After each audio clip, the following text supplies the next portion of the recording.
नमस्कार दोस्तों, कैसे हैं आप लोग। 6 सितंबर 2023 के डेली करंट अफेयर्स एनालिसिस और एडिटोरियल एनालिसिस में आपका स्वागत है। कौन कौन से टॉपिक्स मैं आपके साथ डिस्कस करने वाला हूं यहाँ पे। तो जो गैबोन में कूप हुआ है उसको लेके एडिटोरियल पे यहाँ पे डिस्कशन हुआ। एक्सपेंशन ऑफ ब्रिक्स को लेके अभी रिसेंटली ब्रिक्स की समिट कंक्लूड हुई है। जो वेस्टर्न कंट्रीज बोलती हैं कि ब्रिक्स ग्रुप फालतू है और किसी काम का नहीं है और इसमें कुछ भी नहीं है, वो पर्टिकुलर कंट्रीज ओवरऑल कहीं ना कहीं नर्वस है ब्रिक्स से। ब्रिक्स की अचीवमेंट्स को इस पर्टिकुलर आर्टिकल में बताया गया और कैसे वेस्ट डोमिनेटेड इंटरनेशनल ऑर्डर्स के लिए एक बहुत ही पोटेंट चैलेंज की तरह, एक बहुत ही इफेक्टिव अल्टरनेटिव की तरह ब्रिक्स निकल के सामने आ रहा है। इसके बारे में बात करेंगे। इसके अलावा कोई बहुत खास आर्टिकल्स दिखे नहीं थे एडिटोरियल में, इसलिए एडिटोरियल में 2 आर्टिकल्स हैं। करंट अफेयर्स में बेसिकली क्रिमिनलाइजिंग विलफुल इन्वायरमेंटल डैमेज, यहाँ पे इकोसाइड से रिलेटेड लॉस की बात हो रही है। सुसाइड के बारे में आपने सुना होगा, इंसान अपने आप को मार लेता है। वहीं पे अगर आप इन्वायरमेंट को मारने लगो, इकोसिस्टम को मारने लगो, तो इसको इकोसाइड बोलते हैं। यहाँ पे जो आर्टिकल की शुरुआत है वो माया ट्रेन प्रोजेक्ट से हो रही है। तो ये ट्रेन प्रोजेक्ट क्या है और कैसे ये इकोलॉजिकल इन्वायरमेंट को मार रहा है और क्यों दुनिया भर में इकोलॉजिकल इन्वायरमेंट को मारने वाले जो इंटरनेशनल लॉज है उनको बनाए जाने की डिमांड बढ़ रही है। तो इसके बारे में बात करेंगे इस आर्टिकल में। माया ट्रेन प्रोजेक्ट को भी देखेंगे। फिर नॉर्थ कोरिया के किम जोंग उंग व्लादिमीर पुतिन के साथ मिलेंगे व्लादिवोस्तोक शहर में, मोस्ट प्रॉब्ली ऐसा बोला जा रहा है।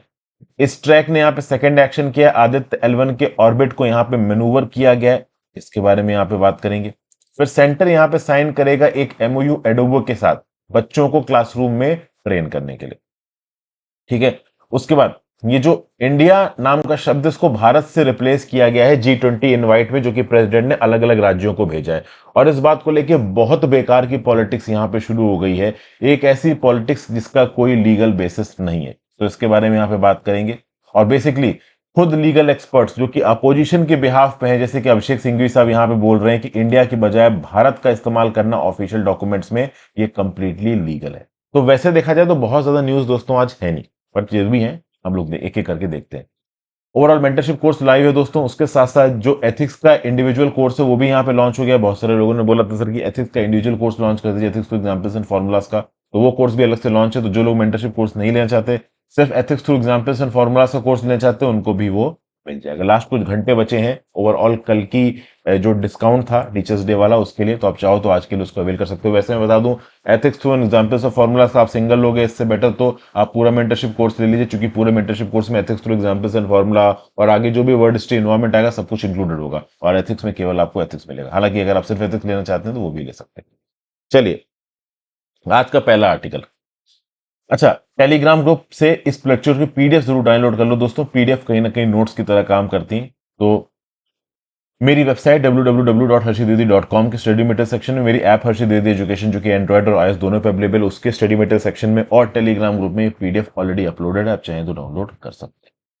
तो भाई, जुलाई 2023 में जो प्रे वेस्टर्न रिजीम था प्रेसिडेंट मोहम्मद बजूम का नाइजर के अंदर, इसको मिलिट्री कूप में उखाड़ फेंका गया। उस समय पे जो रीजनल पावर्स थी और वेस्टर्न कंट्रीज थी, उन्होंने बोला हम इंटरवेंशन करेंगे, जो भी लीगली इलेक्टेड प्रेसिडेंट था आप उसको रिस्टोर करिए। और पुट्स मतलब जो मिलिट्री जनरल्स यहाँ पे कूप में पार्टिसिपेट कर रहे हैं, इनको अल्टीमेटम दिया गया कि डेमोक्रेसी को रिस्टोर करो।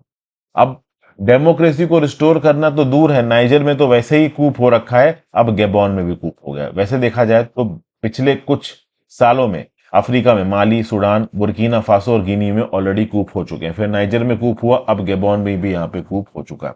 तो एक डेंजरस ट्रेंड देखने को मिल रहा है अफ्रीकन कॉन्टिनेंट के अंदर, जहां पे ओवरऑल ये जो मिलिट्री जनरल्स हैं वो कूप कर रहे हैं बिना डर के, और लोग इस कूप को सपोर्ट भी कर रहे हैं। और वेस्टर्न अल्टीमेटम का वैसे भी कोई फर्क नहीं पड़ रहा। तो जो नए रूलर्स हैं नाइजीरिया के, उन्होंने वेस्टर्न अल्टीमेटम को रिजेक्ट कर दिया, बोल दिया तुमको जो करना हो करो। अगर आप देखो तो माली, बुर्किना फासो और नाइजर, ये कहीं ना कहीं इस्लामिस्ट मिलिटेंसी से अफेक्टेड है। तो इसके बीच में जो मिलिट्री है वो लोगों को बेटर सिक्योरिटी और इकोनॉमिक अपॉर्चुनिटी प्रोवाइड करने का वादा कर रही है। गैबोन की बात की जाए दोस्तों, तो गैबोन एक रिसोर्स रिच देश है। अगर आप गैबोन की बात करो तो यहाँ पे जो रिपब्लिकन गार्ड है, जो कि यूनिट है आर्म्ड फोर्सेस की, जिसका काम था प्रेसिडेंट को प्रोटेक्ट करना, उसी ने यहाँ पे प्रेसिडेंट को बंदी बना लिया। ठीक है ना। और डिस्प्यूटेड इलेक्शंस में जो अली बोंगो था प्रेसिडेंट, उसको यहाँ पे हटा दिया गया। मिस्टर अली बोंगो 2009 में ताकत में आए हैं। ये एक बड़े ही स्ट्रांग फ्रेंच चलाई है। इनके फादर उमार बोंगो भी फ्रेंच चलाई थे। उमार बोंगो ने 42 साल तक राज किया है गैबोन के अंदर। अब अली बोंगो राज कर रहे थे, लेकिन अली बोंगो का जो राज है, कहीं ना कहीं लोगों की तरफ से अली बोंगो को उतना सपोर्ट मिल नहीं रहा था। अली बोंगो ने कोशिश की कि जो ऑयल रिच कंट्री की रिसोर्सेज हैं, जो फॉरेस्ट हैं, इनको प्रोटेक्ट किया जाए। 90% गैबॉन फॉरेस्ट में दबा हुआ है। अब ऑब्वियसली बात है, अगर आपको माइनिंग करनी है, तेल निकालना है, तो इन फॉरेस्टों को काटना पड़ेगा। वेस्टर्न कंट्रीज बोल रही थी कि अपनी इकोलॉजी को प्रोटेक्ट करके रखो, हम तुमको पैसा वगैरह देते रहेंगे। तो डेफिनेटली ओवरऑल यहां पे गैबॉन इन्वायरमेंटली सही डिसीजन ले रहा था, वेस्टर्न कंट्रीज के हिसाब से डिसीजन था, लेकिन इनके जो डोमेस्टिक लोग थे वो उनसे नाराज थे। उनका ये बोलना था कि आप इन्वायरमेंट को एक्सप्लॉइट करो, इसको बेचो, इससे पैसा लेके आओ, लोगों के हाथ में पैसा आएगा। तो बेसिकली कहीं ना कहीं ओमार बोंगो के रोल को प्रॉपर तरीके से अली बोंगो यहाँ पे नहीं प्ले कर पाए और मिलिट्री ने इनको अभी के लिए रिप्लेस कर दिया। गैबॉन एक organisation for petroleum exporting countries का मेंबर है, one of the richest countries है अफ्रीका में। इसकी पर कैपिटल इनकम अफ्रीका में बहुत ज्यादा है। 24 लाख लोग रहते हैं गबॉन में, इसमें से 1/3 लोग पॉवर्टी में रहते हैं। भले ही इनकी पर कैपिटा इनकम ज्यादा है, ये रिच देश है, बट एक देश जिसकी सिर्फ 24 लाख आबादी, उसमें 8 लाख लोग पॉवर्टी में रह रहे हैं। 15 से 24 एज ग्रुप के 40% लोगों के पास कोई नौकरी नहीं है, वर्ल्ड बैंक का डाटा ये बोलता है। बेसिकली जब उमर बोंगो ताकत में थे तब इनको फ्रेंच प्रोटेक्शन मिली हुई थी in return for business favours. अब ऑब्वियस सी बात है, फ्रेंच इंटरफेरेंस, जिसको आप वेस्ट इंटरफेरेंस के साथ भी आइडेंटिफाई करते हो, ये कहीं ना कहीं ये गैबॉन के लोगों को पसंद नहीं आ रहा था। ठीक है ना। और अली बोंगो का रिजाइम एक डिक्टेटर रिजाइम था, डेमोक्रेसी थी नहीं यहाँ पे। तो अपोजिशन ओवरऑल गैबॉन के अंदर डिमांड कर रहा था कि प्रॉपर इलेक्शन कंडक्ट होने चाहिए, फ्री और फेयर इलेक्शंस, और इकोनॉमिक इक्विटी होनी चाहिए। मिलिट्री ने इन सब चीजों का फायदा उठाया। मिलिट्री को समझ में आया कि लोगों की जो लहर है वो ओवरऑल यहाँ पे अली बोंगो के अगेंस्ट है। फिर मिलिट्री जनरल्स ने ये भी देखा कि बाकी कंट्रीज में ऑलरेडी यहाँ पे कूप हो रहे हैं, तो चलो हम भी कूप कर लेते हैं। तो जैसे कूप का अनाउंसमेंट हुआ गैबॉन में, हजारों की तादाद में लोग लाइब्रे वाले नाम के शहर पे सड़कों पर उतर आए। अब पुटशिट्स को ऐसा दिख रहा है कि सपोर्ट है लोगों का। अब लोगों का सपोर्ट है हो या ना हो, पूरी तरीके से नहीं कह सकते, क्योंकि देखिए जो पढ़े लिखो समझदार लोग हैं वो किसी भी कंट्री के अंदर मिलिट्री कूप को कभी सपोर्ट नहीं करेंगे। लेकिन ये जो मिलिट्री कूप्स है ना, वो अफ्रीका के अंदर के दो मेजर ट्रेंड्स के बारे में बात करते हैं। पहली बात तो जो ट्रेडिशनल कन्वेंशनल रिजाइम से अभी के लीडर्स का, जो डेमोक्रेटिक लीडर्स हैं या फिर कह लीजिए टोटलिटेरियन राजा हैं, वो इंक्रीज्ड प्रेशर के अंदर है। क्या कहना है कि भाई लोगों का बोलना है कि लोगों की गरीबी को दूर नहीं कर पा रहे हैं, देश की इकोनॉमिक हालत को दूर नहीं कर पा रहे हैं, इस्लामिस्ट एजेंसी से ये डेमोक्रेटिक और कन्वेंशनल रूल वाले सेटअप नहीं लड़ पा रहे हैं। तो मिलिट्री जनरल्स यहाँ पे प्रॉमिस कर रहे हैं लोगों को कि जो काम ये इलेक्टेड सरकार या फिर डिक्टेटर सरकार नहीं कर पा रही है वो हम करेंगे। दूसरा बेसिकली ये कूप्स कॉन्टिनेंट की चेंजिंग जियोपॉलिटिकल डायनेमिक्स के बारे में बताते हैं। पहले ये सारी कॉलोनीज, ये सारी कंट्रीज फ्रेंच इन्फ्लुएंस के अंदर थी। अब इन कंट्रीज के लोग फ्रेंच इन्फ्लुएंस के अंदर नहीं रहना चाहते हैं। तो फ्रेंच इन्फ्लुएंस को काउंटर करने के लिए रशिया यहां पे जगह बना रहा है, चाइना यहां पे जगह बना रहा है। तो बेसिकली एक तरीके से कह सकते हो कि एक प्रकार का इनएक्टिव प्रॉक्सी वॉर चल रहा है इन अफ्रीकन कंट्रीज में, जहां पे एक तरफ वेस्टर्न ग्रुपिंग है जहां पे फ्रांस जैसी कंट्रीज डोमिनेंट है, और दूसरी तरफ पे एंटी वेस्टर्न ग्रुपिंग्स है जहां पे चाइना और रशिया जैसी कंट्रीज डोमिनेंट है। तो आपकी इसके बारे में क्या राय है, नीचे कमेंट बॉक्स में जरूर लिखिए। चलिए the implications of expansion of BRICS के बारे में यहाँ पे बात करेंगे। 24 अगस्त को 15वां ब्रिक्स समिट हुआ जोहानसबर्ग में। जो 5 मेंबर की ग्रुपिंग है, ब्राजील, रिजिया, इंडिया, चाइना और साउथ अफ्रीका, इन्होंने 6 नए मेंबर्स को इनवाइट किया। Iran, Saudi Arabia, United Arab Emirates West Asia से, इजिप्ट और इथोपिया अफ्रीका से, और अर्जेंटीना लैटिन अमेरिका से।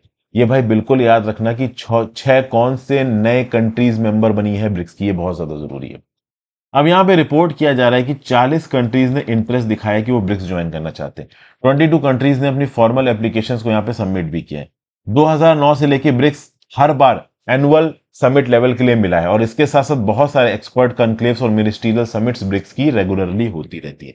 ब्रिक्स दो बड़े मल्टीलैटरल इंस्टीट्यूशंस को बना चुका है, तो न्यू डेवलपमेंट बैंक को, और उसके साथ साथ एक कंटिजेंट रिजर्व अरेंजमेंट बना चुका है, जहां पे जैसे आईएमएफ में भाई बैलेंस ऑफ पेमेंट क्राइसिस के साथ लड़ता है, तो इस प्रकार की बैलेंस ऑफ पेमेंट क्राइसिस अगर किसी ब्रिक्स कंट्री के साथ हो जाए तो कंटिजेंट रिजर्व एग्रीमेंट उसकी मदद करता है। ठीक है ना। Already new development bank BRICS वाला 96 प्रोजेक्ट्स को पैसा दे चुका है, $33 बिलियन तक के लोन दे चुका है। तो ये जो आप कह रहे हो ना कि वेस्टर्न कंट्रीज बोलती रहती है कि ब्रिक्स बस एक टॉक शॉप है और ब्रिक्स में कुछ खास है नहीं, ऐसा है नहीं दोस्तों। ब्रिक्स मेंबर ने यहां पे यूनाइट होकर वेस्ट डोमिनेटेड इंटरनेशनल इंस्टीट्यूशंस के प्रति या अगेंस्ट एक अल्टरनेटिव लाने की कोशिश की, और बहुत हद तक इनिशियल स्टेजेस में ये सक्सेसफुल भी हो रहे हैं। सेकेंड वर्ल्ड वॉर के बाद ये जो ब्रेटन वुड इंस्टीट्यूशंस थे, world bank, international monetary fund, फिर यूनाइटेड नेशंस बना, इसकी बहुत सारे अलग अलग ऑर्गेनाइजेशन जैसे सिक्योरिटी काउंसिल, WTO, ये सब कहीं ना कहीं एक ऐसे सिस्टम को फॉलो कर रहे थे जो कि वेस्ट डोमिनेटेड था। और आज की डेट में रशिया, चाइना इंडिया जैसी कंट्रीज भी इस वेस्ट डोमिनेटेड सिस्टम को आंख बंद करके फॉलो नहीं करना चाहते। एंटोनियो गुटेरेस साहब, जो कि यूएन के सेक्रेटरी जनरल, उन्होंने तक ने यूएन को यस्टरडे वर्ड बोल दिया।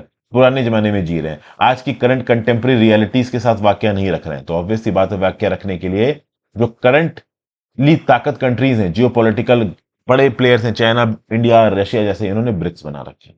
अब देखिए, ब्रिक्स वेस्ट लेड ऑर्डर को लीड कर रहा है। इंट्रा ब्रिक्स इकोनॉमिक और पॉलिटिकल कॉपरेशन बढ़ रहा है।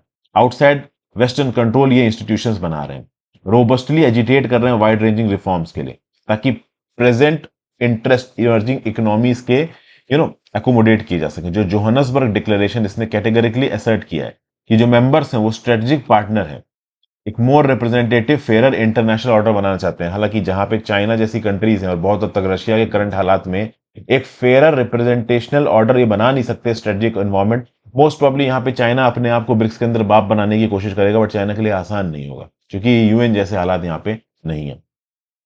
तो रियो रिसेंटली एक्सपेंशन हुआ है ना ब्रिक्स का, इससे ओवरऑल ग्लोबल परसेप्शन और जो ग्लोबल इकोनॉमिक क्लाउट है, ब्रिक्स का स्ट्रेटेजिक जो पावर है, वो देखिए बढ़ेगी। अगर आप देखो तो अगर जितना भी प्रपोज्ड एक्सपेंशन है, जितनी भी कंट्रीज यहां पे इंटरेस्ट दिखा रही हैं ब्रिक्स ज्वाइन करने में, अगर ये सब ज्वाइन कर लेती हैं तो ब्रिक्स के पास दुनिया की 46% पॉपुलेशन होगी। इनके पास दुनिया की ग्लोबल जीडीपी होगी 31.5% पीपीपी टर्म्स में, और 37%, सॉरी, नॉमिनल टर्म्स में होगी 31.5%, पीपीपी टर्म्स में होगी 37%, जबकि G7 की जीडीपी है 30.7%। तो बड़े आराम से ब्रिक्स की जीडीपी अपने एक्सपेंशन के बाद G7 की जीडीपी को क्रॉस कर देगी। जो 5 कोर मेंबर्स हैं ब्रिक्स के, जो अभी के लिए हैं, 23% ग्लोबल एक्सपोर्ट्स के लिए वो अकाउंट करते हैं और 19% ग्लोबल इंपोर्ट्स के लिए वो अकाउंट करते हैं। और अगर एक्सपेंशन हो जाता है तो भैया एक्सपोर्ट 3.7% से बढ़ जाएंगे ग्रुप के, और 3% से इंपोर्ट्स इनके बढ़ जाएंगे। सबसे खास बात यह है, क्रूड ऑयल जो कि एनर्जी का सबसे बड़ा सोर्स है, 2022 में दुनिया भर में जो ग्लोबल ऑयल प्रोडक्शन था वो था 90 मिलियन बैरल्स पर डे। अगर 5 ब्रिक्स मेंबर्स ने पूरी तरीके से एक्सपेंशन कर दिया तो अभी के लिए जो ग्लोबल आउटपुट 20% का है ना ब्रिक्स का, वो 42% तक पहुंच जाएगा। मतलब जितना भी दुनिया भर में तेल का आउटपुट निकल रहा है, 42% ब्रिक्स कंट्रीज से निकल रहा होगा। तो भैया कंसीडरेबल जियो स्ट्रेटेजिक वैल्यू इस ब्रिक्स ग्रुपिंग के पास होंगी। वेस्ट एशिया ऑलरेडी क्लोजली ट्राउड है ब्रिक्स मेंबर्स के साथ। 35% जो सऊदी ऑयल प्रोडक्शन है वो चाइना इंडिया के पास जाता है। रशिया ऑलरेडी एक मेजर ऑयल सप्लायर है इंडिया चाइना को, और ब्राजील को भी एज अ मार्केट देख रहा है। यूएस के सैंक्शंस के बावजूद ईरान ने ट्रंप के समय पे 4 lakh barrels per day oil create किए थे साल में, और इस साल वो पैदा कर रहे हैं 22 लाख बैरल्स पर डे, यानी 2.2 मिलियन बैरल्स पर डे अगस्त में। तो भाई यहां पे एक चीज क्लियर हो रही है कि भाई ओवरऑल ब्रिक्स के एजेंडा के अंदर जो भी कंट्रीज आ रही हैं वो अपने इकोनॉमिक क्लाउड को बढ़ा सकती हैं, वो वेस्टर्न लेड सैंक्शंस के अंदर एक लिमिट से ज्यादा दबने वाली नहीं है। प्लस स्ट्रेटेजिकली इजिप्ट और इथोपिया, ये strategically important horn of Africa में है, रेड सी में है, तो ये अपने आप में अगर ब्रिक्स के अंदर आते हैं तो ब्रिक्स की क्लाउड बढ़ेगी। जो स्ट्रेटेजिक शिपिंग लेन्स हैं वहां पे ब्रिक्स की प्रेजेंस बढ़ेगी। अर्जेंटीना लैटिन अमेरिका में सेकंड सबसे बड़ी इकोनॉमी है, नंबर 1 की इकोनॉमी ब्राजील ऑलरेडी ब्रिक्स का मेंबर है। तो इससे सबसे क्या पता चल रहा है कि जो ब्रिक्स समिट है ना, जिनको टॉक शॉक बोला गया है वेस्टर्न लीडर्स के द्वारा, ये एक्चुअली में टॉक शॉक है नहीं। क्योंकि अगर कोई टॉक शॉक होती तो कुछ समय के लिए होती। ब्रिक्स के लीडर पिछले 15 सालों से एक दूसरे के साथ मिल रहे हैं, अपने इंटरनल डिवीजन और कंपटीशन के बावजूद भी वो समय समय पर डिक्लेरेशन दे रहे हैं। जैसे जोहानसबर्ग डिक्लेरेशन में बहुत सारे पैराग्राफ बात कर रहे हैं वाइड रेंजिंग रिफॉर्म्स के लिए इंटरनेशनल ऑर्गेनाइजेशंस में। बल्क ऑफ डॉक्यूमेंट फोकस करता है इंट्रा ब्रिक्स कॉपरेशन को लेके और outreach with other developing countries को लेके। जो मेंबर्स है उन्होंने एग्री किया है encouraging the use of local currencies in internal trade and financial transactions. R5 करके एक ब्रिक्स करेंसी के बारे में मैंने आपसे बात की हुई थी। जो डिक्लेरेशन है जोहानसबर्ग डिक्लेरेशन, वो बहुत सारे पॉलिटिकल इश्यूज के बारे में भी बात करता है, जैसे problems in West Asia, Syria, Yemen, Palestine, Arab peace initiative, Iran nuclear agreement, war in Ukraine और ग्लोबल टेरर। हालांकि वॉर इन यूक्रेन को लेके जो ब्रिक्स का ओवरऑल कहना है वो ऑब्वियस सी बात है वेस्टर्न ओशन के साथ फिट नहीं बैठेगा। और बात ये दोस्तों की बहुत सारी कंट्रीज मिडिल ईस्ट में जो कि बहुत पावरफुल और पैसे वाली कंट्रीज हैं, वो भी अब वेस्टर्न लेड सिस्टम के साथ अलाउंस नहीं होना चाहती, जैसे सऊदी अरेबिया और यूएई। ये दोनों कहीं ना कहीं यूएस के योग को छोड़ के अपनी इंडिपेंडेंट फॉरेन पॉलिसी को अपना रहे हैं। जैसे सऊदी अरेबिया ने कतर के ब्लॉकेड को जनवरी 2021 में खत्म कर दिया, टर्की के साथ इंगेज करना शुरू कर दिया, ईरान के साथ इंटरेक्शन शुरू कर दिया किसने, सऊदी अरेबिया ने। किसके कहने पे, चाइना के कहने पे, और यूएस को इग्नोर करके। यूएस को झटका सा लग गया जब ओवरऑल ईरान ने सऊदी अरेबिया के साथ यहाँ पे डील की। और कहीं ना कहीं यूएई भी अपनी एक इंडिपेंडेंट अप्रोच अपना रहा है। इन्होंने ईरान के साथ रिलेशंस को नॉर्मलाइज किया है, अपने मैरीटाइम फुटप्रिंट को गल्फ ऑफ एडन में, रेड सी में यहाँ बढ़ाने की कोशिश कर रहे हैं। ईरान की एंट्री हो रही है ब्रिक्स में, जिससे ओवरऑल एनर्जी सेक्टर में जो ईरान का पार्टिसिपेशन है बढ़ जाएगा। जो सैंक्शंस का इम्पैक्ट है ईरान के ऊपर वो बहुत हद तक घट जाएगा। समझ के बात तुम? तो ये सारी चीजें, मेंटरशिप कोर्स के बारे में ऑलरेडी मैंने शुरू में आपको बताया, आप चाहे तो एक बार देख लीजिए दोस्तों। फिर आते हैं करंट अफेयर्स के आज के पहले आर्टिकल के ऊपर, criminalising wilful environment damage is harder than it sounds. देखिए, इसमें ज्यादा कुछ है नहीं दोस्तों, यहाँ पे इकोसाइड के कंसेप्ट के बारे में बात हो रही है। यहाँ पे एक माया ट्रेन प्रोजेक्ट है।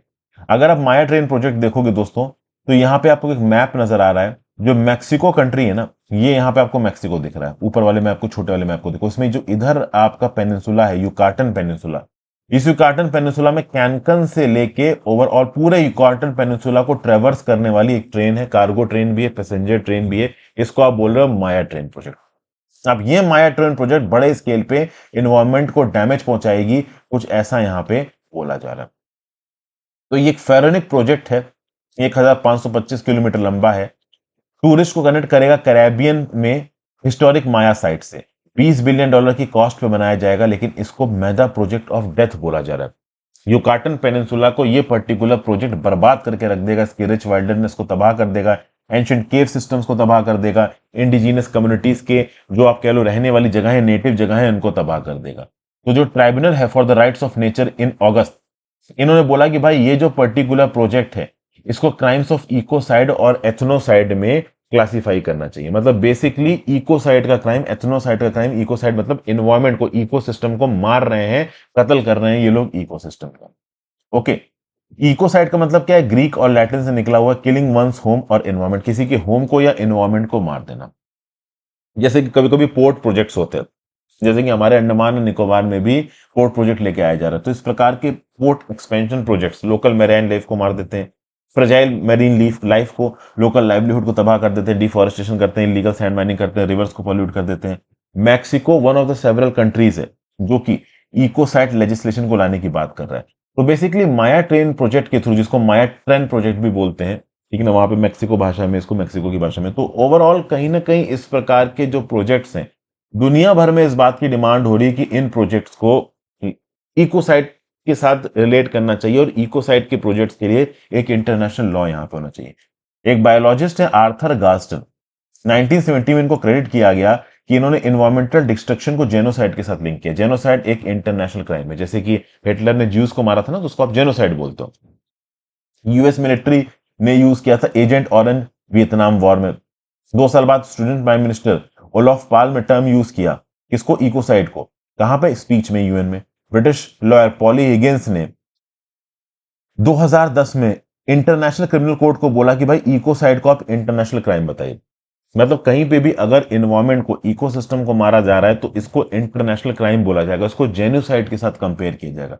देखा जाए तो इंटरनेशनल क्रिमिनल कोड की 4 एट्रोसिटीज के अंदर एक है जेनोसाइड, एक है क्राइम्स अगेंस्ट ह्यूमैनिटी, एक है वॉर क्राइम्स और एक है क्राइम्स ऑफ एग्रेशन। अब इनके साथ इकोसाइड जोड़ने की बात की जा रही है, मतलब इन इकोसिस्टम को मारना। बट दोस्तों आप समझो, इकोसाइड को जेनोसाइड के साथ जोड़ना अपने आप में बहुत मुश्किल है। कल की डेट में दुनिया में ओवरऑल ये जो डेवलप्ड कंट्रीज हैं, वो इस प्रकार के मैकेनिज्म को इस्तेमाल करके डेवलपिंग कंट्रीज की डेवलपमेंटल रिक्वायरमेंट्स के साथ खेल सकते हैं। मैक्सिको बोलेगा भाई हम एक डेवलपिंग कंट्रीज है, हमारे पास पैसे की कमी है, तो हम इस प्रकार के प्रोजेक्ट के थ्रू टूरिज्म बढ़ाना चाहते हैं, अपनी लोकल इकोनॉमी को पुश देना चाहते हैं ताकि हम ज्यादा पैसा कमा सके। यूएस बोलेगा कि तुम तो एनवायरमेंट को नुकसान पहुंचा रहे हो, इकोसाइड कर रहे हो। तो बेसिकली यहां पे प्रॉपर तरीके से आइडेंटिफाई करने की जरूरत है कि इकोसाइड एक्चुअली में है क्या, क्राइम्स अगेंस्ट नेचर को किस प्रकार से क्वांटिफाई किया जाएगा। मिस हिगिंस ने, जो कि यहाँ पे एक इंटरनेशनल लॉयर है एनवायरमेंट फील्ड के, ये क्या कह रही है? इकोसाइड को extensive loss, damage to or destruction of ecosystems such that the peaceful enjoyment by the inhabitants has been or will be severely diminished. मतलब इस हद तक आप इकोसिस्टम को तबाह कर दो कि वहां पे जो रहने वाले लोग हैं उनकी जिंदगियां तबाह हो जाएं, ओवरऑल उनके रहने के तरीके में एक बड़ा इंटरफेरेंस आ जाए। अब कोई भी लीगल डेफिनेशन दुनिया भर में इकोसाइड की एग्जिस्ट करती नहीं, लेकिन जून 2021 में एक पैनल ऑफ लॉयर्स बैठा स्टॉप इकोसाइड फाउंडेशन के लिए। उन्होंने 165 वर्ग का आर्टिकुलेशन निकाला। क्या बोला उन्होंने? इकोसाइड को क्या प्रपोज किया? अनलॉफुल और wanton acts committed with knowledge that there is substantial likelihood of severe and either widespread or long term damage to the environment being caused by those act. ठीक है भाई, हम समझ गए कि भाई बड़े स्केल पे आप इन्वायरमेंट के नुकसान को हटाना चाहते हो, लेकिन फिर भी मुझे, मैं पर्सनली बताऊं, इंटरनेशनल क्रिमिनल कोर्ट के जो 4 एट्रोसिटीज है ना, genocide, crimes against humanity, war crimes और क्राइम्स ऑफ एग्रेशन में इकोसाइड जोड़ना थोड़ा अजीब लग रहा है। लेकिन प्रॉब्लम ये है दोस्तों कि इकोसाइड एक्चुअली में क्राइम्स अगेंस्ट ह्यूमैनिटी है, क्योंकि लॉन्ग टर्म में ये नेचर कितना लंबा चलेगा ये इस बात पे डिपेंड करेगा कि हम अपने एनवायरमेंट और इकोसिस्टम को किस हद तक बचा सकते हैं। अगर हमने अपने एनवायरमेंट और इकोसिस्टम को इस स्पीड से तबाह होने दिया तो हम भी आगे आने वाले समय में बचेंगे नहीं। ये सब बातें यहाँ पे बोली जा रही है। इकोसाइड अभी के लिए 11 कंट्रीज में क्राइम है। 27 अदर्स अभी लॉज बना रहे हैं ताकि इन्वायरमेंटल डैमेज को क्रिमिनलाइज किया जा सके। कोई भी ऐसा प्रोजेक्ट जो कि ह्यूमंस को, एनिमल्स को, प्लांट्स को तबाह करता है उसको यहाँ पे बैन करने की बात की जा रही है। यूरोपियन पार्लियामेंट ने इस साल यूनानिमसली वोट किया है कि इकोसाइड को लॉ में लेके आना है।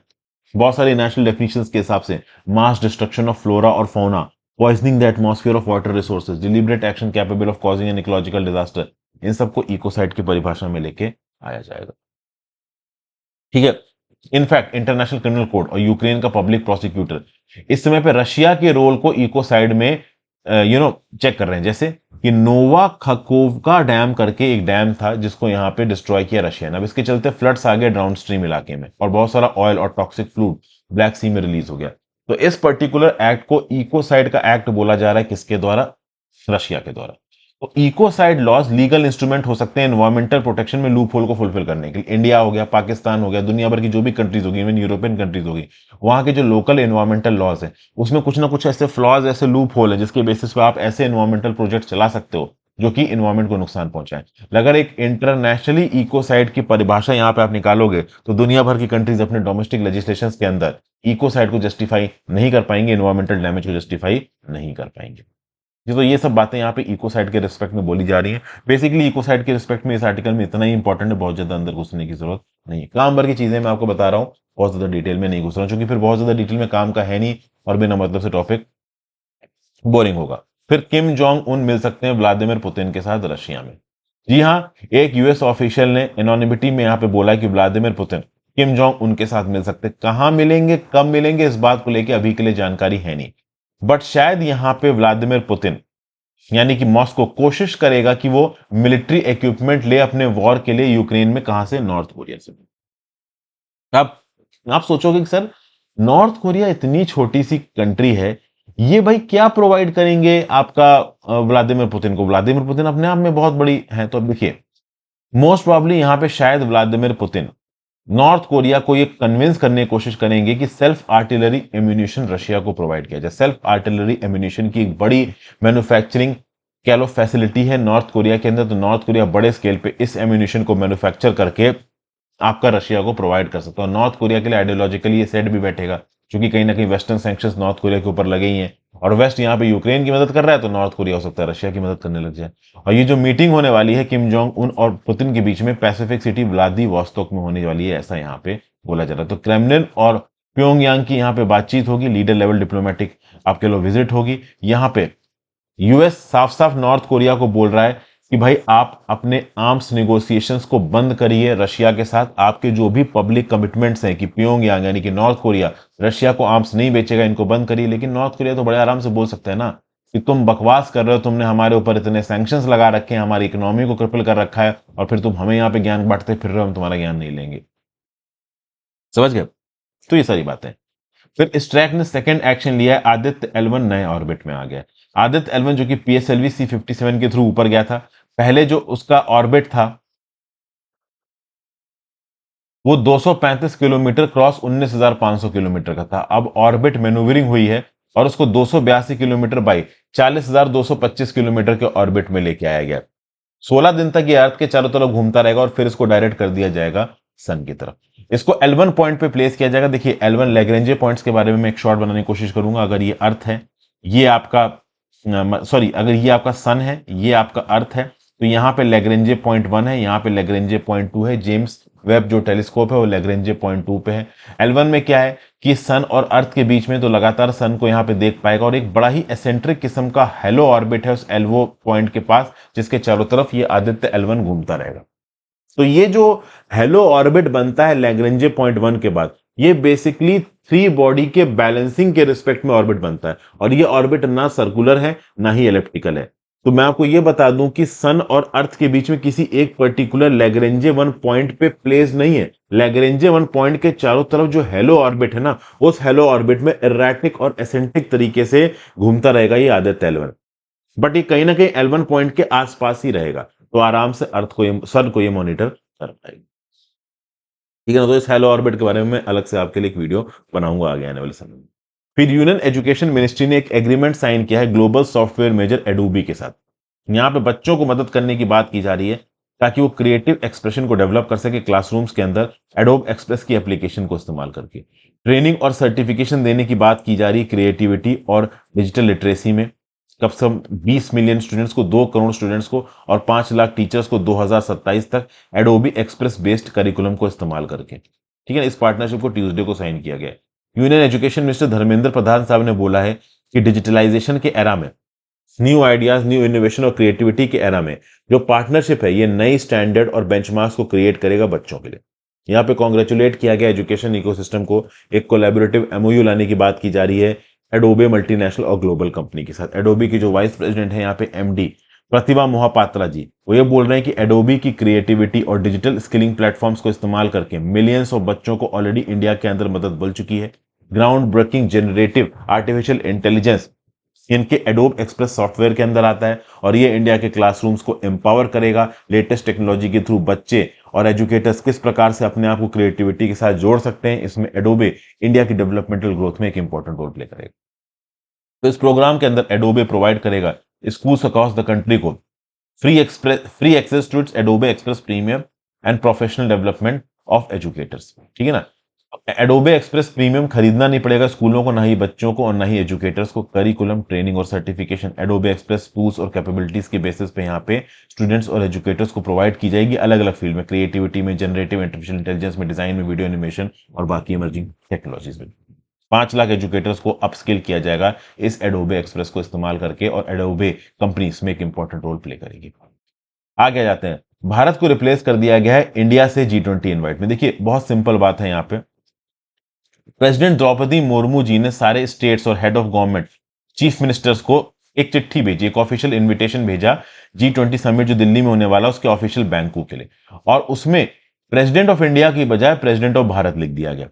अब इस बात को लेके अपोजिशन पॉलिटिक्स होने लगी। आज का न्यूज़पेपर आप उठा के देखोगे ना, तो हर जगह यही लिखा हुआ है कि अपोजिशन सरकार को क्वेश्चन कर रहा है कि क्या तुम इंडिया से डर गए, क्या तुम इंडिया से डर गए। और ये जो इंडिया की बात कर रहे हैं ना, वो हमारे देश की बात नहीं कर रहे हैं, ये अपने पॉलिटिकल कॉलिशन की बात कर रहे हैं। जी हाँ, इंडिया नाम का इन्होंने एक पॉलिटिकल कॉलिशन बना रखा है अपोजिशन पार्टीज ने, और इस बात को लेकर सुप्रीम कोर्ट में ऑलरेडी पिटीशन फाइल्ड है कि इंडिया नाम का कॉलिशन बना भी सकते हैं, क्योंकि देश के नाम के साथ आप अपना पॉलिटिकल कॉलिशन बना रहे हो, ये सेट नहीं बैठ रहा है। तो बीजेपी यहां पे बोल रही है कि हम जो भारत इस्तेमाल कर रहे हैं वो तो कॉन्स्टिट्यूशन में लिखा हुआ है, India that is Bharat, that is a union of states, तो ये तो संविधान में लिखा हुआ है। तो तुम भारत का इस्तेमाल करने से हमें कैसे मना कर सकते हो, और तुम जो इंडिया का इस्तेमाल कर रहे हो वो गलत तरीके से कर रहे हो। तो प्रॉपर पॉलिटिक्स से दोस्तों कोई मतलब नहीं इस पर्टिकुलर न्यूज का। इंडिया के अंदर काम कम, पॉलिटिक्स ज्यादा होती है। इनफैक्ट कांग्रेस के बिहाफ पे ही जो इनके एक इंपॉर्टेंट नेता हैं अभिषेक सिंघवी साहब, इन्होंने भी यहां पे साफ साफ बोल दिया कि भाई टेक्निकली और लीगली भारत को इंडिया की बजाय इस्तेमाल किया जा सकता है, क्योंकि कॉन्स्टिट्यूशन में लिखा हुआ है इंडिया दैट इज भारत। तो ये जो ऑफिशियल इनविटेशन दिया गया है द्रौपदी मुर्मू जी के द्वारा G20 के गेस्ट को, ये ऑफिशियल इनविटेशन सही है। और ये जो बातें हो रही हैं कि भाई ओवरऑल अब इंडिया के नाम बदल के भारत किया जाएगा, तो कहीं पे किसी भी सरकारी एम्प्लॉय ने, सरकारी मिनिस्टर ने ये नहीं बोला है कि ये कोई नाम बदलने वाले हैं देश का नाम बदलना इतना आसान है नहीं। आर्टिकल 348(1) ऑफ द कॉन्स्टिट्यूशन के हिसाब से सुप्रीम कोर्ट और हाई कोर्ट में होने वाली सारी प्रोसीडिंग्स इंग्लिश लैंग्वेज में होंगी अनटिल अनलेस एक पार्लियामेंट लॉ पास करे। अब जो ऑफिशियल कम्युनिकेशन होता है वो हिंदी में डेफिनेटली किया जा सकता है। तो प्रेसिडेंट ऑफ इंडिया की बजाय प्रेसिडेंट ऑफ भारत लिख दिया, प्राइम मिनिस्टर ऑफ इंडिया की बजाय प्राइम मिनिस्टर ऑफ भारत कर दिया, तो उसमें कुछ भी गड़बड़, कुछ भी गलती नहीं है। अगर भारत वो इंडिया की बजाय करना चाहते हैं कॉन्स्टिट्यूशन के अंदर, तो उनको एक कॉन्स्टिट्यूशनल अमेंडमेंट बिल लेके आना पड़ेगा, बट ऐसा कुछ सरकार ने कहीं पे भी नहीं बोला है। तो ये जो पॉलिटिक्स हो रही है इंडिया और भारत के ऊपर, ये बिल्कुल गलत है, होनी तो नहीं चाहिए, क्योंकि अपोजिशन कॉलिशन को भी भारत को देश के साथ एसोसिएट करना जरूरी है। इतना भी ज्यादा हिंदी या संस्कृत भाषा से घृणा